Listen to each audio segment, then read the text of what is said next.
여러분 안녕하십니까. 나눔과 배려를 실천하는 복지TV 전북방송이 8월 2일 금요일에 보내드리는 이슈 브리핑 전북입니다. 정부가 인구 유출을 교육 특례로 막겠다는 교육발전 특구 시범지역을 남발하면서 실효성에 대한 우려의 목소리가 나오고 있습니다. 교육발전 특구의 최종 지정 비율은 72.6%이고 예비 지정까지 합치면 무려 80.2%에 달하고 있기 때문입니다. 특히 전남은 지자체 22곳 가운데 17곳이 지정됐고 5곳이 예비 지정돼 사실상 100% 지정됐으며 전북은 78.6%가 지정됐습니다. 이렇게 되면 특구라는 말이 무색해지는데요. 특구를 이렇게 남발해서 무슨 변별력이 있을지 또 무슨 효과를 기대할 수 있을지 의문입니다.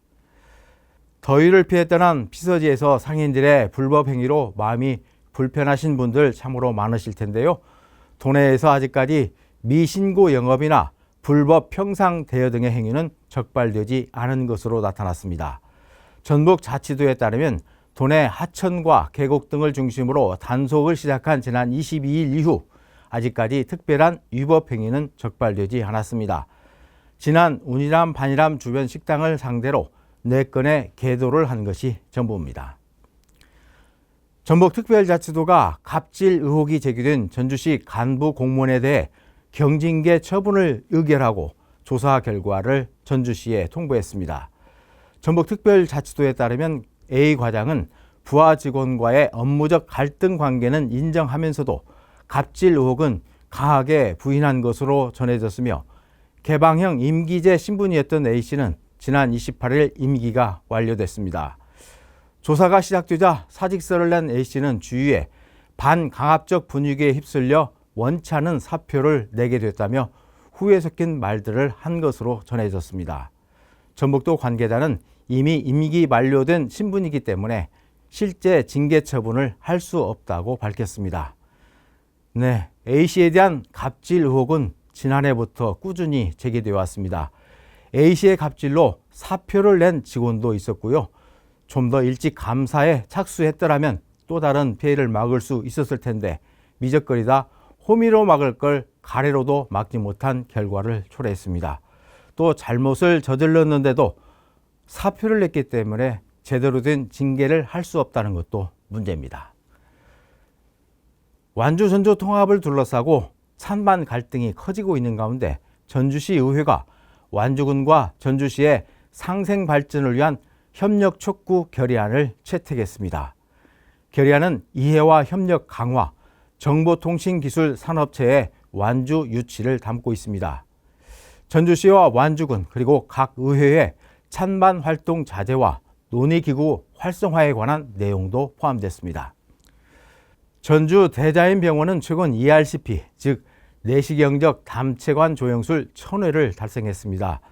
ERCP는 12장 내시경을 이용해 도관을 삽입하고 담관, 체관에 조영제를 주입해 질환을 진단, 치료하는 고난도 내시경 기법입니다.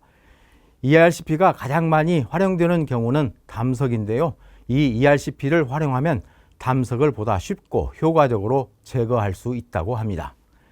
대자연병원은 ERCP 1000회 달성을 통해 전북 지역에서 담관, 췌장 질환을 치료할 수 있는 기반을 마련했다며 더 많은 환자들에게 최상의 의료 서비스를 제공할 수 있도록 최선을 다하겠다고 밝혔습니다.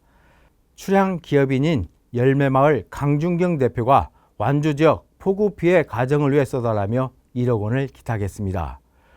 완주군 운주면이 고향인 강준경 대표는 피해 주민들에게 심심한 위로를 전하고 수해로 어려움을 겪는 고향을 위해 도움을 줄 수 있어 감사하다고 말했습니다. 유이태 완주군수는 고향을 사랑하는 마음으로 선뜻 고액을 기부한 강준경 대표에게 감사를 표하고 수대민의 조속한 일상 회복을 위해 최선을 다하겠다고 약속했습니다. 장수군 제2회 쿨밸리 페스티벌이 오늘부터 11일까지 열흘 동안 번안면 방화동 자연휴양림 일원에서 진행됩니다.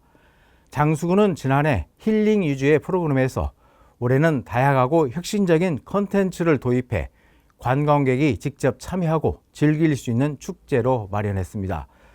개막식 낙화놀이를 시작으로 DJ와 물대포가 결합한 쿨밸리 벨리밤 공연과 숭어잡기 체험 등 다양한 프로그램을 관광객들에게 선보일 예정입니다. 남원 공공산후조리원 조성공사가 시작됐습니다. 남원 공공산후조리원은 남원과 인근 도내 동부권 산모들을 위한 공공시설이며 최고급의 모자동실과 신생아실, 사전 관찰실, 수유실 등을 갖추게 됩니다. 내년 상반기까지 116억 원을 들여 고죽동 남원의료원 인근에 지상 4층 규모로 건립됩니다. 나눔과 배려를 실천하는 복지TV 전북방송이 8월 2일 금요일에 보내드린 이슈 브리핑 전북이었습니다. 이 방송은 환자중심병원 전주 대자연병원, 물의 새로운 혁명을 이끄는 수소수 생성기 슈퍼바이오 지원으로 제작됐습니다.